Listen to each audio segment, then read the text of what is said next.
आपकी पार्टी के कुछ नेता अब मनमोहन सिंह जी के अच्छे काम को लेके प्रधानमंत्री जी की मजाक उड़ा रहे हैं। एक मीम बन रहे हैं कि बराक ओबामा ने कहा कि जब मनमोहन सिंह बोलते हैं पूरी दुनिया सुनती है और हमारे प्रधानमंत्री जी को ट्रंप का अभी तक न्योता नहीं मिला है। तो अगर आप अमेरिका के राष्ट्रपति की नज़र में मोदी जी और मनमोहन सिंह जी की तुलना करेंगे तो क्या फ़र्क नज़र आता है? बराक ओबामा ने लिखा है कि जब डॉक्टर मनमोहन सिंह बोलते थे तो दुनिया सुनती थी। दुनिया सुनती थी। भारतीय जनता पार्टी के नेता तो कहते हैं कि मोदी जी भी विश्व गुरु हैं। अपने मुंह मियाँ मिट्ठू तो कोई भी बन सकता है। ये जो आज बीजेपी वाले मोदी जी के बारे में बोलते हैं कि आप मोदी जी को ऐसे क्यों बोलते हैं, उनकी आलोचना क्यों करते हैं, ये भूल गए उस समय कि डॉक्टर मनमोहन सिंह जैसे प्राइम मिनिस्टर के लिए हाउस में चोर के नारे लगाए गए थे। लेकिन उनके करीबी रहे एक शख्स ने एक पिक्चर बना डाली। ये किताब मनगढ़ंत है। उनको मौन मोहन बोला गया। पिछले 11 साल में प्रधानमंत्री की प्रेस कॉन्फ्रेंस हमने नहीं देखी है, हुई नहीं है। उनको मौन नहीं बोलता कोई। आप मीडिया मैनेज ही नहीं कर पाए, मतलब इतने झूठे आरोप पे आरोप लगते चले गए। और आज की तारीख में देखिए, आज की तारीख में हिम्मत है कोई प्रधानमंत्री के खिलाफ बोल दे कोई चैनल।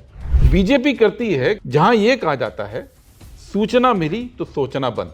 आप इतनी अच्छी अच्छी बातें कर रहे हैं, प्रधानमंत्री पर आरोप लगा रहे हैं, लेकिन एक के बाद एक राज्य चुनाव जीत जाते हैं। हरियाणा जहां बिल्कुल आपके लिए थाली परोसी हुई थी, आपकी गुटबाजी में आपने वो सरकार गिरा दी, हटा दी, आप हार गए। महाराष्ट्र में जहाँ लोग कह रहे थे आंधी है तूफान है कांग्रेस की, वहाँ आपका डिब्बा गोल हो गया। इंडिया गठबंधन बना, अब आप केजरीवाल आपका दुश्मन हो गए, आपके दुश्मन अखिलेश यादव हो गए। हुए नहीं, मतलब बातें आने लगी, बयान आने लगे, ममता बनर्जी पे अलग बयान आ जाते हैं।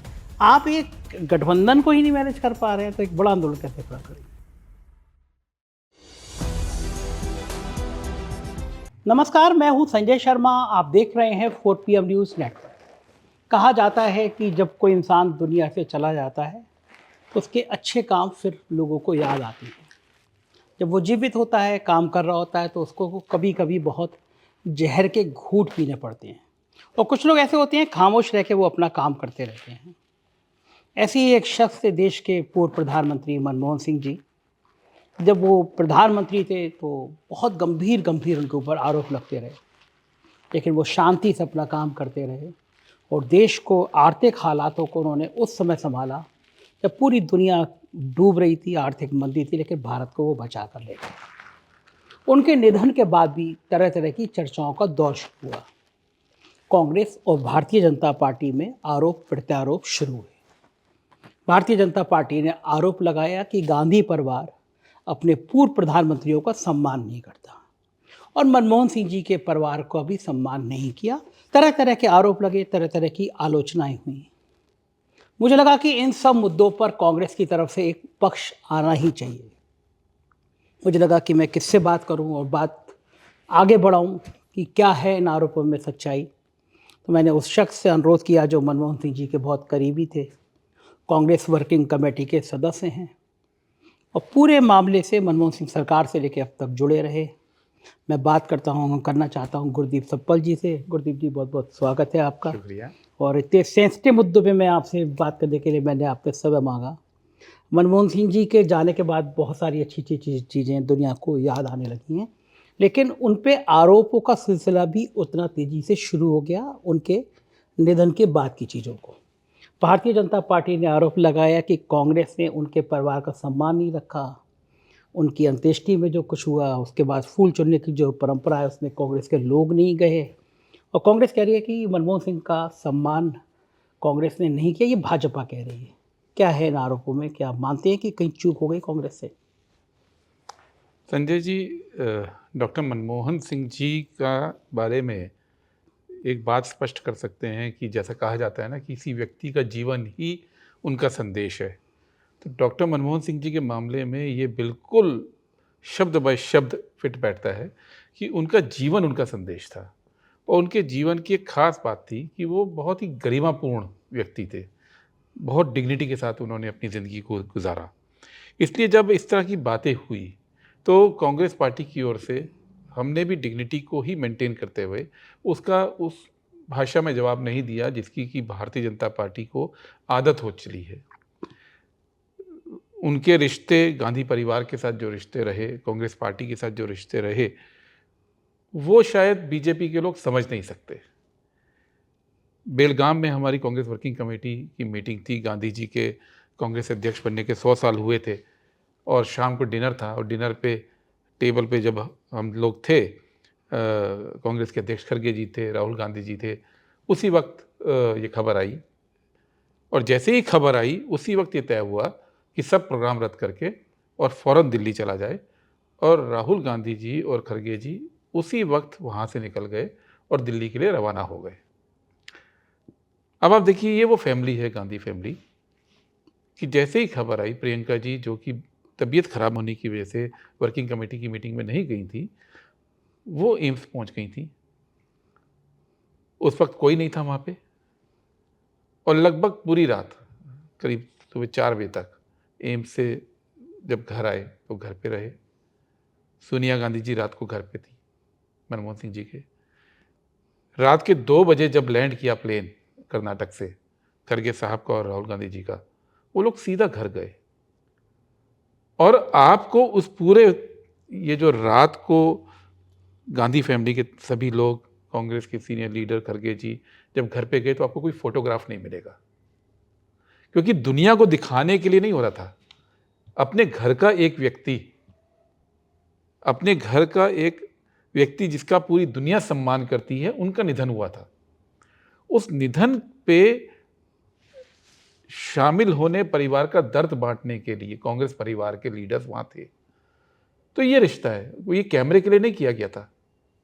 रात को पहुंचे, और आपने अभी तक कहीं नहीं पढ़ा होगा कि रात को 4 बजे तक सारे लोग वहां घर पे थे। कहीं कहीं चल पे, कहीं खबर ये कहीं नहीं पढ़ा ना, क्योंकि ये दुनिया को दिखाने के लिए नहीं था। इसी तरह से जब बात आई उनकी अंत्येष्टि की, तो पूर्व प्रधानमंत्री थे, तो आर्मी ऑनर्स के साथ, मिलिट्री ऑनर्स के साथ भारत सरकार ने उनका अंत्येष्टि का पूरा इंतजाम किया था, और कांग्रेस की ओर से हम लोग थे। लेकिन आप देखेंगे कि जब कंधा देने की बात आती है, तो राहुल गांधी जी को छोड़कर बाकी सब कांग्रेस के लोग किनारे रहते हैं, परिवार को जगह देते हैं। उस परिवार का नुकसान हुआ है। वहाँ पे भी फोटो के फ्रेम में नहीं आने की कोशिश की जाती है, लेकिन वहाँ पे जो दुर्भाग्यपूर्ण रूप से जो व्यवस्था थी, वो बहुत ख़राब थी निगमबोध घाट पे।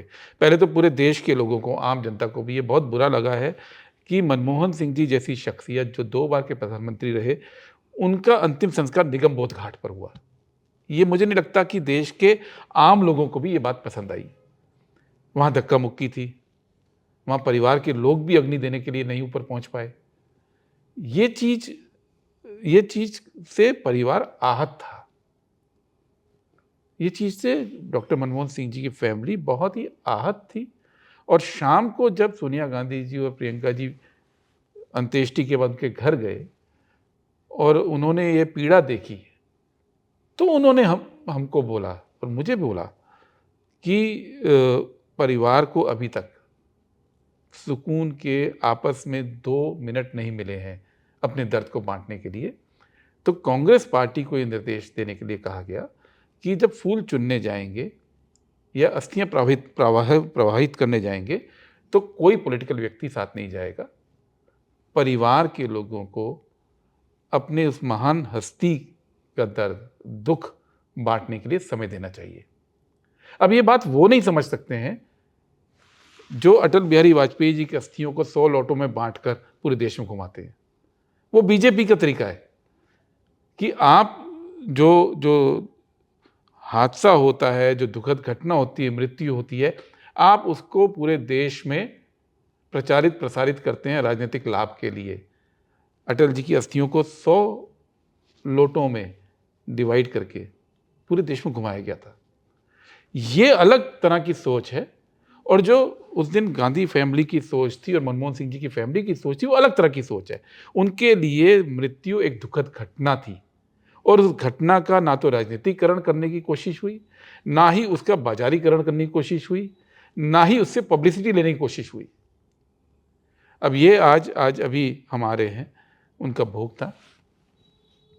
पूरा कांग्रेस पार्टी परिवार की तरह, गांधी फैमिली, सोनिया जी, खड़गे जी, उसमें पूरे शामिल थे।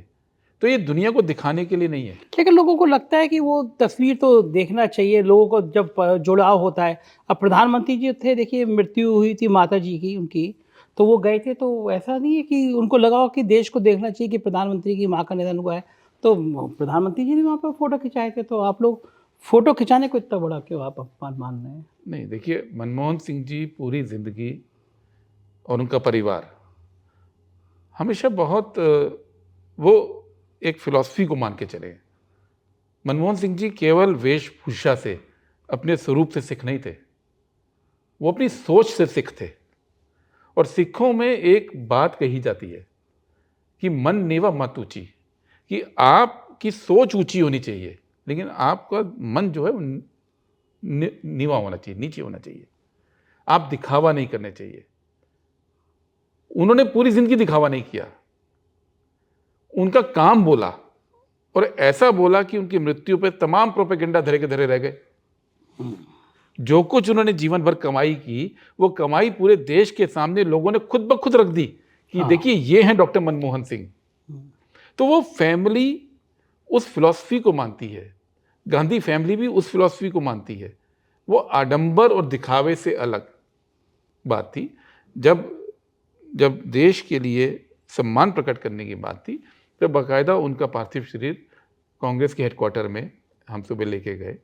वहाँ सबने अपनी श्रद्धांजलि दी, पूरे देश ने देखा। लेकिन मृत्यु के अंदर परिवार के लिए एक अपना वक्त भी होता है जिसका कि पब्लिसिटी नहीं की जानी चाहिए।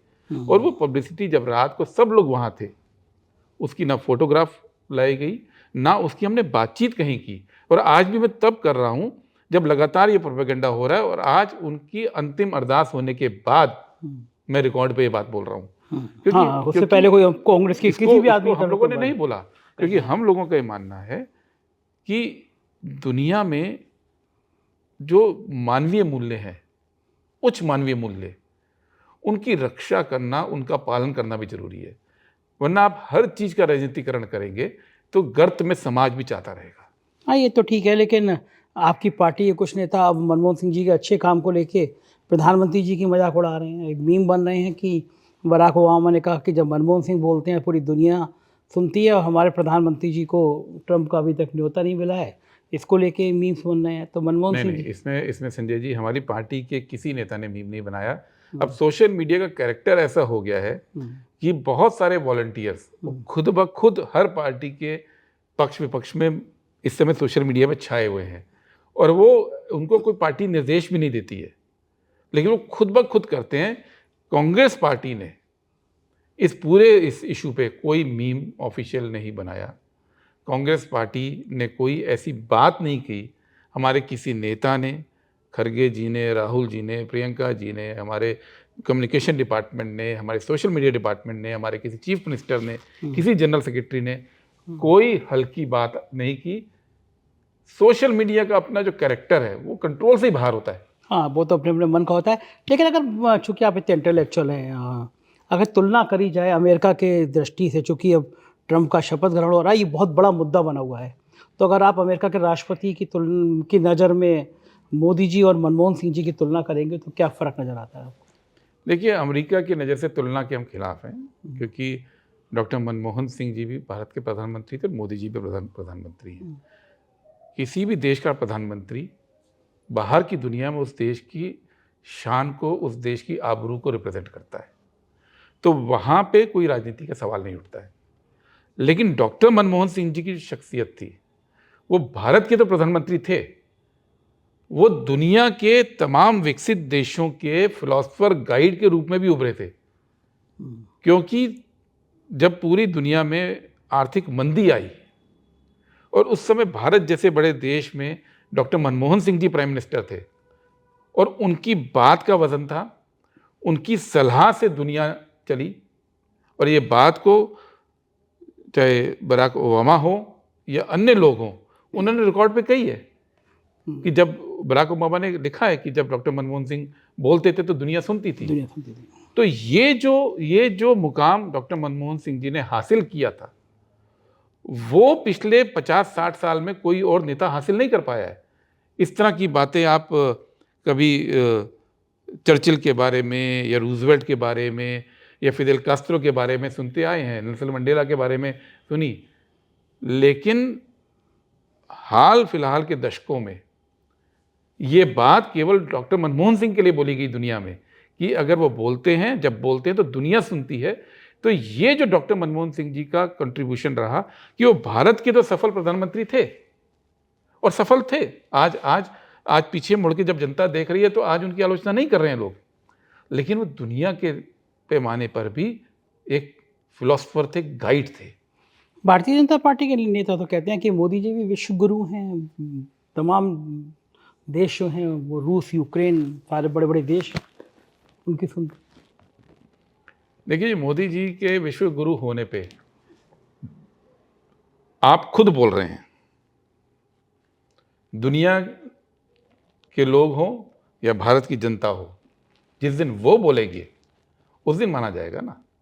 मनमोहन सिंह जी के बारे में तो जनता बोल रही है और दुनिया के देश के लोग, वहाँ की यूनिवर्सिटीज़ के लोग, वहाँ के नेता बोल रहे हैं। जब डॉक्टर मनमोहन सिंह के नाम पे चेयर स्थापित होती है ऑक्सफोर्ड या कैम्ब्रिज में, तो वो कोई हम नहीं बोल रहे हैं, वो वहाँ की यूनिवर्सिटी के एकेडमिशियन बोल रहे हैं। जब उनकी स्पीचेस के कंपाइलेशन दुनिया में छपते हैं तो वो हम नहीं बोलते हैं। डॉक्टर मनमोहन सिंह ने नहीं बोला कि मैं महान हूं, उन्होंने सिर्फ काम किया और दुनिया ने कहा कि आप महान हैं। तो ये फर्क है। अपने मुंह मियां मिट्ठू तो कोई भी बन सकता है, पर दुनिया सलाम करे ये कभी कभी होता है। अच्छा, क्या दुर्भाग्य है बताइए, जिस समय वो प्रधानमंत्री थे तो उनकी छवि ऐसी बना दी गई थी कि उनके मंत्रिमंडल में सब चोर हैं, एक के बाद एक स्कैम खुल रहे हैं, 2G है, कोयला है, बाकी तमाम एक तरह से लाइन लग गई थी घोटालों की। और एक कहा भी गया था अन्ना जी का उदय हो गया था। आज तो प्रधानमंत्री जी कह रहे थे अन्ना के ने कुछ केजरीवाल पर आरोप लगाते हुए कह रहे थे कि अन्ना के नेतृत्व में कुछ चोरों ने सरकार बना ली, लेकिन अन्ना के नेतृत्व तो मोदी जी भी पैदा हुए थे। लेकिन जो मनमोहन सिंह जी थे उस समय, जितना आरोप उन पर लग रहे थे और वो खामोश थे, चूँकि आप भी उस समय बहुत करीब भी लोगों में से थे, उस समय उनकी मन की स्थिति क्या थी? आप तो चीज़ों के गवाह भी रहे होंगे। देखिए संजय जी, पहले तो आज 11 साल के बाद, 10.5 साल हो गए, देश ये जान चुका है कि उस समय के आरोप जितने थे वो बेसलेस थे, वो झूठे थे। एक षड्यंत्र देश में हुआ था कि एक ऐसे व्यक्ति को बदनाम करने का जिनकी ईमानदारी पे, जिनकी देशभक्ति पे कोई सवाल ही नहीं लगा सकता था। बोल दिया 2G में नोशनल लॉस है, काल्पनिक हानि हुई है, और किसी ने खड़े होकर पूछा नहीं भी हाल नुकसान काल्पनिक कैसे हो सकता है। बोला 1,72,000 करोड़ का 2G में लॉस हो गया। 1,72,000 करोड़। 4G का ऑक्शन किया मोदी सरकार ने, बोला 5,63,000 करोड़ रुपए वसूले जाएंगे। 65,000 करोड़, 62,000 करोड़ आए थे, 65,000, 5,63,000 की बजाय 65,000 करोड़। अभी इस साल हुआ है ऑक्शन और टारगेट था लगभग 1.5 लाख करोड़ का, नहीं 95,000 करोड़ का, आए 11,000 करोड़। और एलन मस्क को तो बिना ऑक्शन के ही दे रहे हैं। तो अब कोई नहीं कह रहा हानि, अब तो असल हानि हो रही है ना कि आपने एक प्राइस रखा 5.5 लाख करोड़ देंगे, आया 65,000 करोड़, तो ये असली हानि हुई। ये तो मोदी सरकार के टाइम पे हुई और हर साल हो रही है इस तरह से। उस समय बोल दिया कि जबकि 72,000 करोड़ में 2010 में ऑक्शन हुआ था, आज 2024 में 11,000 करोड़ आए हैं, ठीक है। लेकिन बोल दिया काल्पनिक हानि। ना मीडिया ने सवाल उठाया, ना इंटेलेक्चुअल्स ने उठाया कि हानि काल्पनिक कैसे हो सकती है, लेकिन उनको बदनाम कर दिया गया। कोयले के सवाल पे उनको बदनाम कर दिया गया कि जी कोयला माइन आपने बिना ऑक्शन के दी। आज 12-13 साल के बाद मैं आपके प्रोग्राम पे कह सकता हूं कि कोई घोटाला था ही नहीं, कोई सजा नहीं हुई ना। सिंपल सी बात कही थी डॉक्टर मनमोहन सिंह ने कि देश को एनर्जी चाहिए, हम अल्ट्रा मेगा पावर प्लांट बनाएंगे और उसके लिए कैप्टिव कोल माइंस अलॉट होंगी। और पूरी दुनिया में एक सिस्टम चलता है, मैं आपको बताना चाहता हूं कि जब कोई भी चीज़ की बिडिंग होती है, ऑक्शन होता है, तो 2 ही तरीके हैं। आप एक इनपुट कॉस्ट फिक्स रखो और आउटपुट को बिड करो, या आउटपुट फिक्स रखो, इनपुट को बिड करो। आप दोनों नहीं कर सकते बिडिंग, कि आपका इनपुट कॉस्ट भी बिडिंग होगी, आउटपुट, ये दुनिया में होता नहीं है। ये डॉक्टर मनमोहन सिंह ने किया, उसको बोल दिया घोटाला है। आज तो बिडिंग नहीं हो रही है कोल माइन की मोदी सरकार में, अब तो कोई घोटाला नहीं बोल रहा है। और 11 साल में कोई सजा हुई? नहीं आप हुई। लोगों का अब सवाल ये है कि उस जमाने में डॉक्टर मनमोहन सिंह इस सबसे आहत थे, लेकिन वो अपने कर्मयोगी की तरह काम करते थे। और उस समय में एक ऐसा माहौल बना दिया गया था मीडिया के द्वारा और विदेशी ताकत के दम पे जो पूरा सिविल सोसाइटी खड़ा हुआ, और मैं बोल रहा हूं क्योंकि आवास जैसा ऑर्गेनाइजेशन इसको पूरे सपोर्ट में था, उस वक्त सही बात कोई सुन ही नहीं रहा था।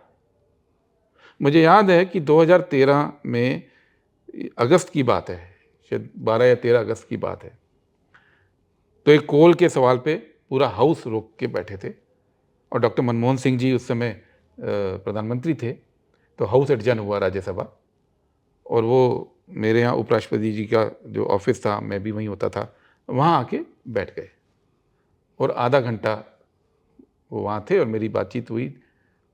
आहत थे। तो मैंने उनसे रिक्वेस्ट किया था कि आप जाके जो आपके मन में है या आप जाके बोलते क्यों नहीं है? पता चलना चाहिए लोगों को। तो वो बोले मुझे,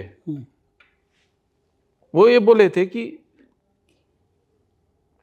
इस तरह के लेवल पे मैं गिर नहीं सकता हूं, मैं गिर कर जवाब नहीं दे सकता हूं, क्योंकि अगर देश का प्रधानमंत्री का नैतिक पतन होगा तो देश का नैतिक पतन होता है।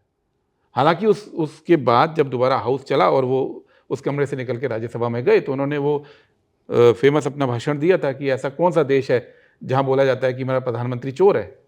ये जो आज बीजेपी वाले मोदी जी के बारे में बोलते हैं कि आप मोदी जी को ऐसे क्यों बोलते हैं, उनकी आलोचना क्यों करते हैं, ये भूल गए उस समय कि डॉक्टर मनमोहन सिंह जैसे प्राइम मिनिस्टर के लिए हाउस में चोर के नारे लगाए गए थे। और इस बात से डॉक्टर साहब आहत हुए थे और उस दिन जाके बोला उन्होंने फ्लोर पे कि ऐसा कौन सा दुनिया का देश है जहां यह कहा जाता है कि मेरा प्राइम मिनिस्टर चोर है।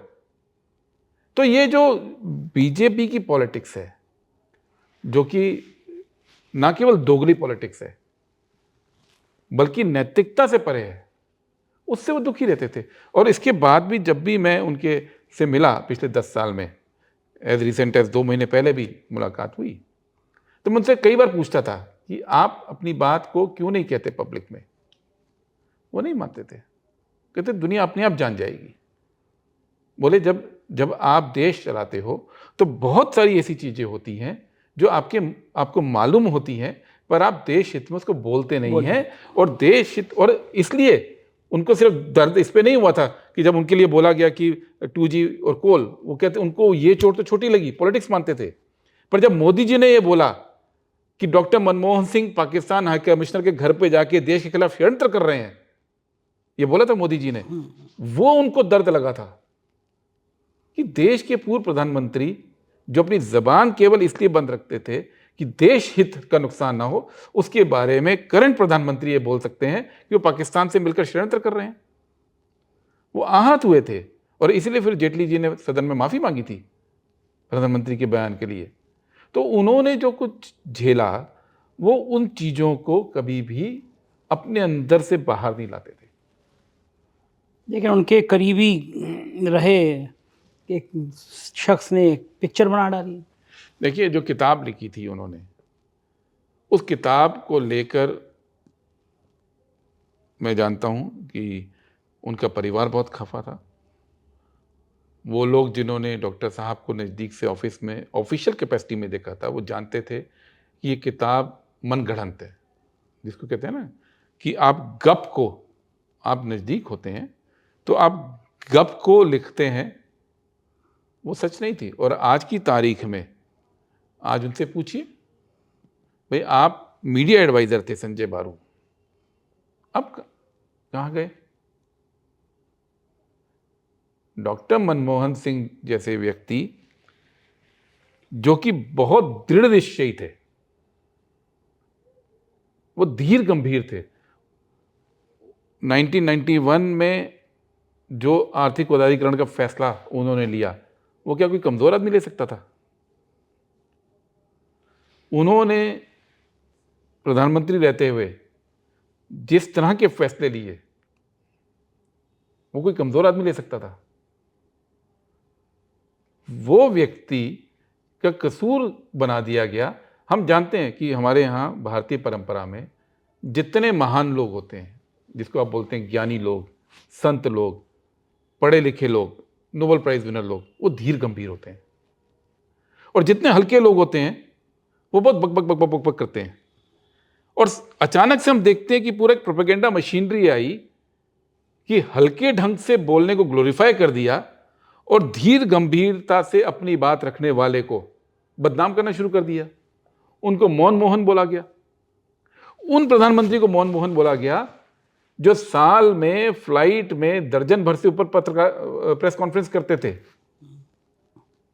जिनकी आखिरी प्रेस कॉन्फ्रेंस में कितने 70-80 क्वेश्चन हुए थे, जो हर सवाल पर खुद उठकर राज्यसभा और लोकसभा में जवाब देते थे। पिछले 11 साल में प्रधानमंत्री की प्रेस कॉन्फ्रेंस हमने नहीं देखी है, हुई नहीं है। उनको मौन नहीं बोलता कोई। लेकिन तो आप ये एक देश की त्रासदी है कि आपने बौद्धिकता को, इंटेलिजेंस की धीर गंभीरता का मजाक उड़ाना शुरू किया। जो भी समाज, जो भी देश ज्ञान का मजाक उड़ाएगा, ज्ञानवान चरित्र का मजाक उड़ाएगा, उस देश की जो अपनी आधार होता है ना, वो कमजोर होता है। और ये गुनाह बीजेपी ने, और ना केवल बीजेपी ने, बल्कि उस दौर में बहुत सारी और फोर्सेस जुड़ गई थी जो सिविल सोसाइटी के नाम से भी जाने जाती है, जो मीडिया के नाम से भी जानी जाती है। सब लोग, बहुत लोग जुड़े थे इसमें। वो सब इस गुनाह में शामिल हैं कि एक प्रधानमंत्री जो डिसीजन मेकर था, एक प्रधानमंत्री जो हर वक्त केवल देश के लिए काम करते रहे, एक प्रधानमंत्री जिनके ज्ञान का पूरी दुनिया ने फायदा उठाया, एक प्रधानमंत्री जिसके चलते इस देश का हर परिवार समृद्ध हुआ, उसके ज्ञान का आपने मजाक उड़ाना शुरू कर दिया। लेकिन एक फेलियरनेस तो आपकी भी थी। आप तो खुद मीडिया लाइन से जुड़े रहे और इतना बढ़िया अपने राज्यसभा टीवी खड़ा किया। आप मीडिया मैनेज ही नहीं कर पाए। मतलब इतने झूठे आरोप पे आरोप लगते चले गए। और आज की तारीख में देखिए, आज की तारीख में हिम्मत है कोई प्रधानमंत्री के खिलाफ बोल दे, कोई चैनल। आप लोग सरकार में थे, आपको झूठी झूठी बातें आप चल रही। दो चीजें हैं। एक तो उस दौर में सोशल मीडिया का उदय हुआ था, और सोशल मीडिया के उदय की वजह से वो तमाम लोग जो फ्रीडम ऑफ एक्सप्रेशन में यकीन करते थे, सिर्फ भारत में नहीं, बाकी देशों में भी, उनको बहुत नुकसान हुआ। क्योंकि जो पॉलिटिकल पार्टीज जो फ्रीडम ऑफ एक्सप्रेशन में विश्वास करती हैं, उन्होंने मीडिया को कभी कंट्रोल करने की कोशिश नहीं की। कांग्रेस पार्टी की विचारधारा आज़ादी के आंदोलन से निकली है संजय जी। 1931 में जब हमारा सेशन होता है कराची रेजोल्यूशन में ये लिखा जाता है कि आज़ाद भारत में अभिव्यक्ति की आज़ादी होगी। इसलिए कांग्रेस कभी भी कंट्रोल नहीं करती है। बीजेपी करती है, क्योंकि बीजेपी आरएसएस की विचारधारा को मानती है, जहां यह कहा जाता है सूचना मिली तो सोचना बंद। तो उनके यहां क्या है कि एक बार निर्देश आ गया तो आपको सोचना नहीं है। फिर चाहे आप मीडिया वाले हों, चाहे आप मंत्री हों, चाहे आप कॉलेज के प्रोफेसर हों, चाहे आप बाजार में काम दुकानदार हों, स्वयंसेवक हों, आपको सोचना नहीं है। सूचना मिली, सोचना बंद।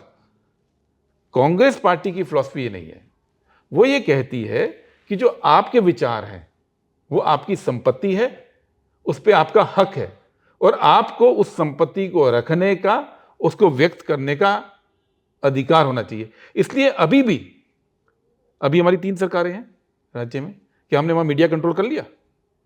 ऐसा तो नहीं कांग्रेस को कंट्रोल करना नहीं आता।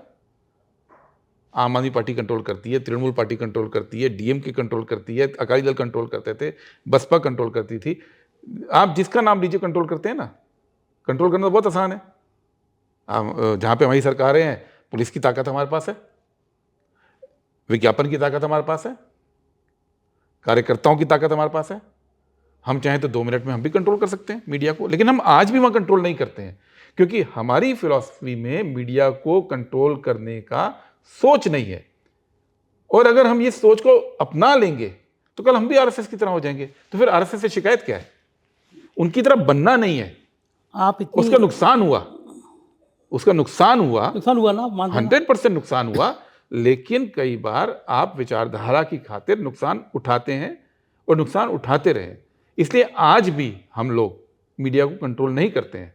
हमारा मानना है कि देश समाज तब तरक्की करता है जब लोग अपने अपने विचारों की अभिव्यक्ति करते हैं। हाँ, जो झूठ का प्रचलन हो गया है उस पर जरूर रोक लगने की जरूरत है।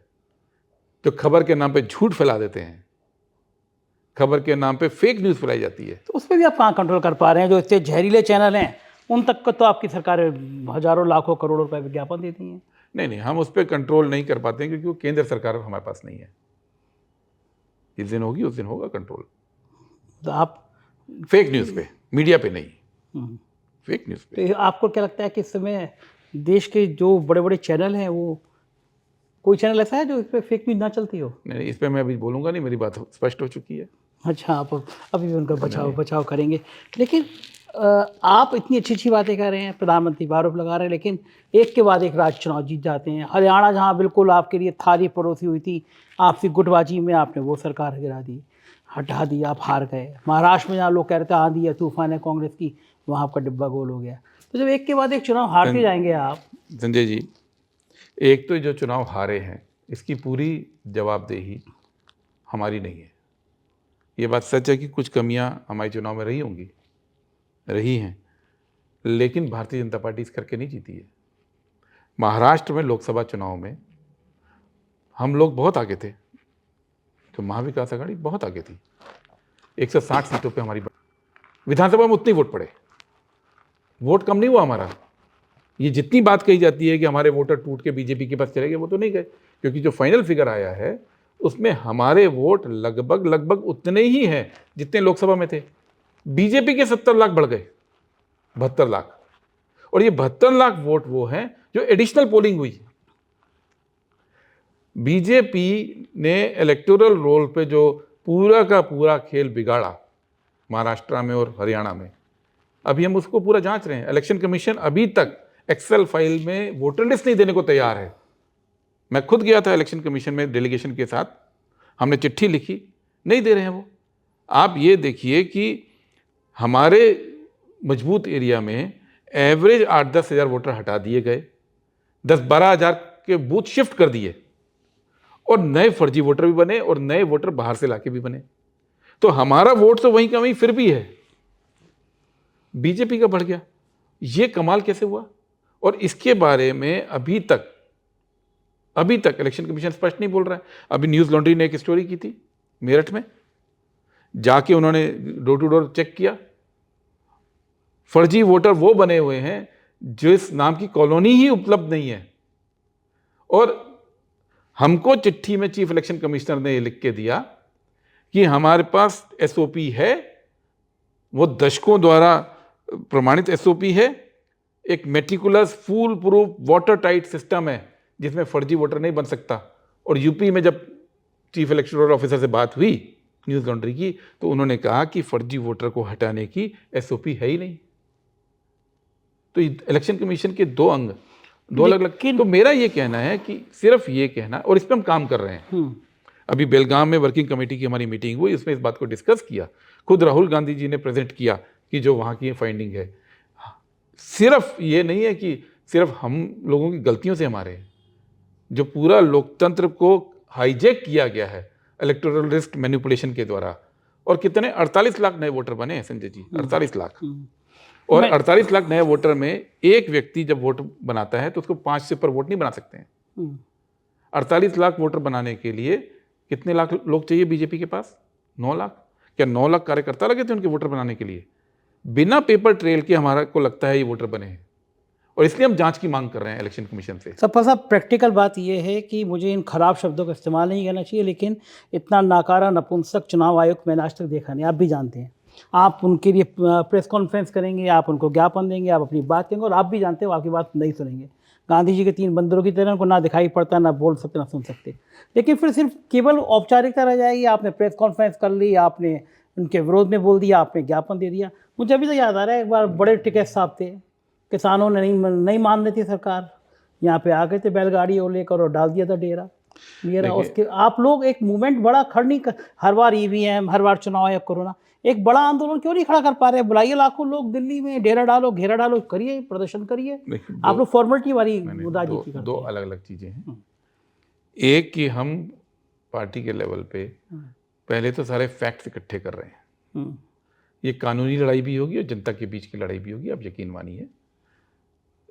जो आप कह रहे हैं इस तरह के बहुत सारे सुझाव आ रहे हैं और 2025 में इस लड़ाई को हर लेवल पे हमको लड़ना पड़ेगा, इसके अलावा कोई ऑप्शन नहीं है और उसकी हम तैयारी कर रहे हैं। हम ऐसे केवल सनसनीखेज तरीके से कुछ भी कहने के लिए जनता में नहीं जा रहे हैं, हम बाकायदा इसकी स्टडी कर रहे हैं। लेकिन आज का इंटरव्यू तो डॉक्टर मनमोहन सिंह के बारे में है। हम वापस इलेक्शन कमीशन पे जाएंगे तो वो जो महान हस्ती हैं, हाँ। आप देखिए ना, उनको इतना बदनाम किया। अच्छा, एक चीज़ मैं पूछ लूँ, फिर मैं मनमोहन सिंह जी पे आऊँगा। एक चीज़ और बड़ा सवाल ये है कि आप आंदोलन तो खड़ा करेंगे, लेकिन उससे पहले आपस में लड़े जा रहे हैं। इंडिया गठबंधन बना, अब आप केजरीवाल आपका दुश्मन हो गए, आपके दुश्मन अखिलेश यादव हो गए, हुए नहीं, मतलब बातें आने लगी, बयान आने लगे, ममता बनर्जी पे अलग बयान आ जाते हैं।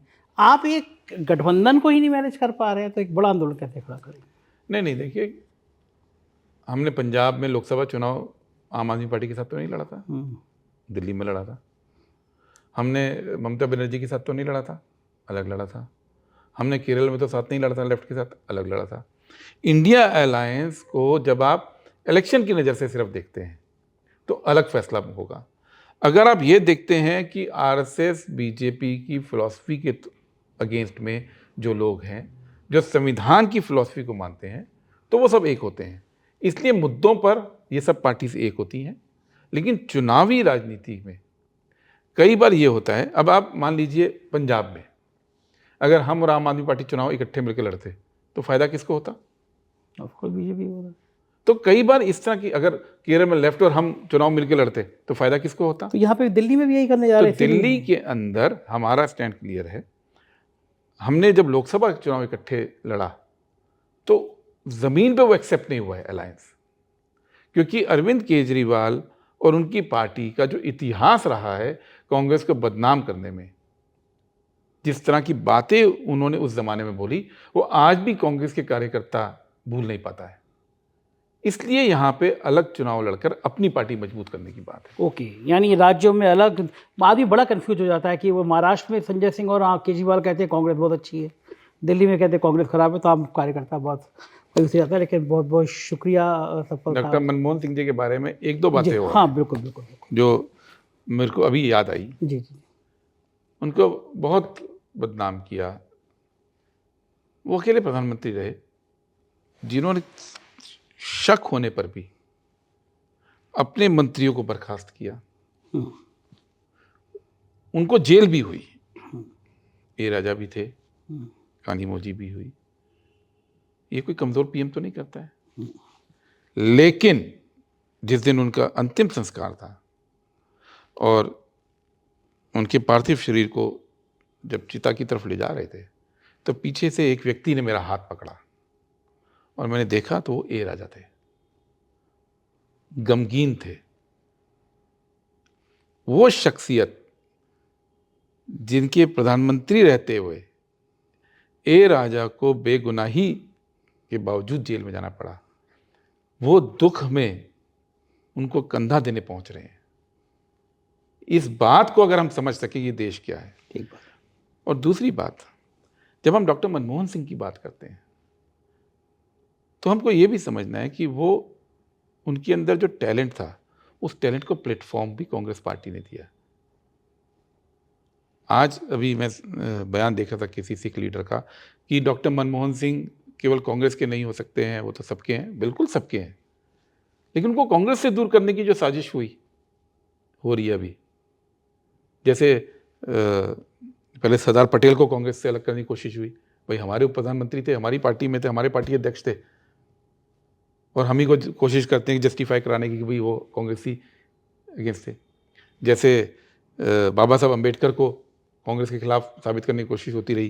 भाई वो हमारी पार्टी की कैबिनेट में थे, अलग पार्टी थी, हमारी पार्टी के संविधान सभा में बहुमत था, तो उनको मौका मिला, और मौका मिला तो आज वो संविधान के रचयिता कहे जाते हैं। ऐसे ही डॉक्टर मनमोहन सिंह भी हैं। उनको प्रधानमंत्री बनाना सोनिया गांधी जी का जो फैसला था, एकलव्य को उन्होंने अंगूठा नहीं काटा था, उन्होंने उसको प्लेटफॉर्म दिया कि अपनी काबिलियत को इस्तेमाल करने का। और ये जितनी तारीफ डॉक्टर मनमोहन सिंह की हम करते हैं, उतनी सोनिया जी की बात भी मैं रिकॉर्ड पे करता हूँ। और ये इस देश में फ़र्क है कि सोनिया गांधी जी से जिस तरह की उनकी सोच है, जिस तरह से उनकी राजनीति है, आप यही उम्मीद कर सकते हैं कि वो किसी डॉक्टर मनमोहन सिंह को प्रधानमंत्री बनाती। बहुत सारे ऐसे लोग जो आज बड़े नेता हैं दूसरी पार्टियों में, बीजेपी में, उसमें आप सोच के देखिए क्या सोनिया गांधी उनको कभी पीएम बना सकती थी? वो नहीं बना सकती थी। तो ये जो कांग्रेस की सोच है कि लीडरशिप देश की सच्ची होनी चाहिए, लीडरशिप देश की ईमानदार होनी चाहिए, लीडरशिप देश की बुद्धिमान होनी चाहिए, लीडरशिप देश की पढ़ी लिखी होनी चाहिए, लीडरशिप देश की कानून को मानने वाली होनी चाहिए। ये पॉलिटिक्स कांग्रेस पार्टी में सोनिया गांधी जी ने और मनमोहन सिंह जी ने दोबारा स्थापित की। इसलिए उस वक्त जो पूरा चरित्र निखर के आया हमारी पॉलिटिक्स का, हमारे देश का जो वजूद बना, वो आज से बिल्कुल अलग था। आज मैं जानता हूं कि जब डॉक्टर मनमोहन सिंह जी की स्पीच तैयार होती थी, और कई बार उस प्रोसेस में मैं भी इन्वॉल्व होता था, तो स्पष्ट निर्देश था कि एक शब्द झूठ नहीं जाना चाहिए, एक तथ्य गलत नहीं होना चाहिए, एक एक शब्द सच्चाई पे आधारित होना चाहिए। अब ये नहीं होता है। अब तो जो है ये बोल दीजिए, कोई दिक्कत नहीं है। तो ये वाली जो राजनीति है, ये कांग्रेस की राजनीति थी। ये राजनीति सोनिया जी ने एस्टैब्लिश की थी, ये राजनीति डॉक्टर मनमोहन सिंह ने एस्टैब्लिश की थी। और आज जो इतना प्रोपेगेंडा हुआ उनके खिलाफ, 15 साल तो हुआ, 15 साल बीजेपी ने भी, औरों ने भी उनको बदनाम करने की इतनी कोशिश की, पर चूंकि ये मूल वैल्यूज सही थे, तो आज जनता के सामने सच्चाई खुद निकल के आ गई। और यही डॉक्टर मनमोहन सिंह कहते थे, history will be kinder to me. आज हिस्ट्री उनके प्रति दयालु है। सपोज अब आप बहुत उस दौर में करीबी थे, राज्यसभा टीवी का उदय हो रहा था, आप संभाल लेते थे टीवी, लगातार आपके संवाद होता रहता था। उसके बाद में जब वो रिटायर हो गए और मतलब चेंज हो गई सरकार है, कौन सी ऐसी व्यक्तिगत यादें हैं जो आपको लगेगा कि मनमोहन सिंह कितने उदार थे, कितने बड़े दिल के थे, या मौजूदा सत्ता के बारे में उनकी सोच क्या थी? आप उनके बाद में भी उनसे मिलते रहते थे? मैं बहुत करीबी होने का दावा तो नहीं करूँगा संजय जी। हाँ, मेरा एक्सेस था, बातचीत होती थी हर सेशन में। जब वो पार्लियामेंट में आते थे, उपराष्ट्रपति जी के कमरे में आते थे, तो तब भी बात होती थी। पार्टी के प्लेटफॉर्म पे भी कई बार बात होती थी। तो मैं उनको जानता था अच्छी तरह से, बाद में भी मिलता रहा। अभी 2-2.5 महीने पहले भी एक बार मुलाकात हुई थी उनसे, काफ़ी कमज़ोर थे। अब जैसे मुझे याद आता है जब डीमोनेटाइजेशन हुआ, तो डीमोनेटाइजेशन का जो पूरा कॉन्सेप्ट है, ये कॉन्सेप्ट मैं आपको एक बहुत बात जो मैंने कभी शेयर औरों से नहीं की, ये जेटली जी को मैंने बताया था आफ्टर डीमोनेटाइजेशन।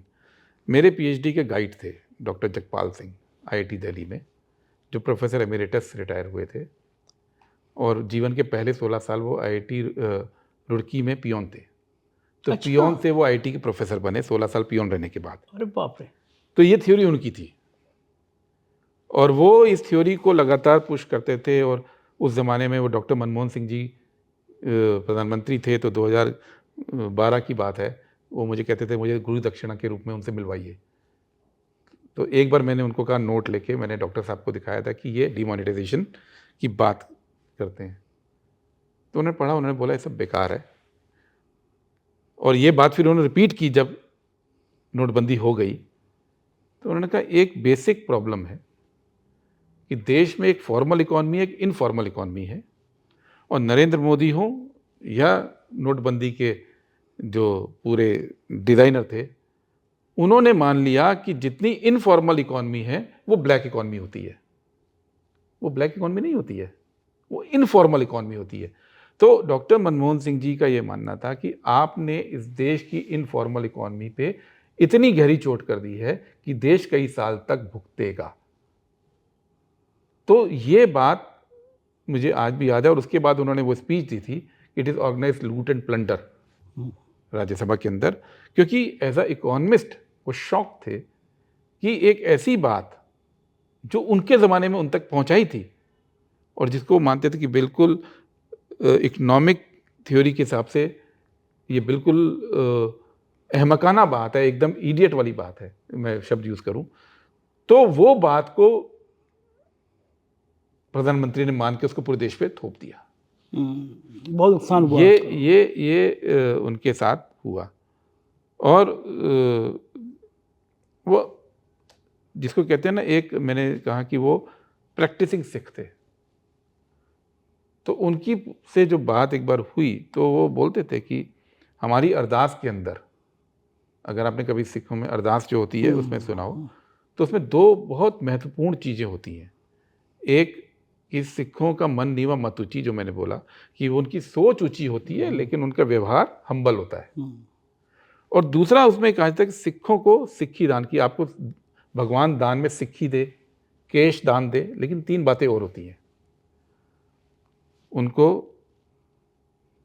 विवेक दान, कि सिख के अंदर विवेक होना चाहिए, विसाह दान सहने की शक्ति, और भरोसा दान विश्वास करने की शक्ति।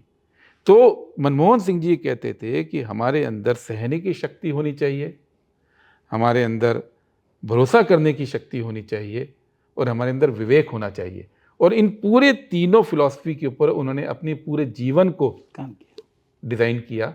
और अगर आप इस बात को समझ जाएंगे, इन दोनों कॉन्सेप्ट्स को, तो आप ये समझ जाएंगे कि उनका जीवन, उनका रिस्पॉन्स, उनका काम वैसा क्यों था। कई बार लोग बोलते हैं कि उन्होंने बढ़ चढ़ के अपना प्रोपेगेंडा क्यों नहीं किया, बढ़ चढ़कर अपनी बात को रिएक्ट क्यों नहीं किया, लेकिन वो इस फिलॉसफी को मानते थे। और इसी वजह से उनकी डेथ में भी आज आपने देखा कि घर के अंदर जो पाठ हुआ तो केवल 200 लोग थे, परिवार के लोग थे। उनकी डेथ में भी वो गरिमा मेंटेन की गई जो उनकी सोच थी। बिल्कुल ठीक बात है, मैं सहमत हूँ इस बात से। आपके बहुत बहुत शुक्रिया सप्पल साहब, आपने इतना समय दिया, थैंक यू। ये थे गुरदीप सप्पल जी, और बहुत शानदार और बहुत अच्छी बातें बताई स्वर्गीय प्रधानमंत्री मनमोहन सिंह जी के बारे में। सच बात है, बड़ा मुश्किल होता है कि जब लोग आप पे आरोप लगा रहे हो, झूठे आरोप लगा रहे हो, उस समय आप खामोश रह के मुस्कुरा के बस अपना काम करते रहें। और देश ने देख लिया कि मनमोहन सिंह कौन सी शख्सियत थे, कितनी ताकतवर शख्सियत थे, पूरी दुनिया उनको सलाम करती है। मुझे लगता है कि इस बातचीत से बहुत सारे तथ्य आपको निकल के सामने आए होंगे जो आप नहीं जानते होंगे। मुझे बताइएगा जरूर कैसी लगी बातचीत। चैनल को सब्सक्राइब करना और ज्वाइन करना ना भूलें। शुक्रिया, थैंक यू।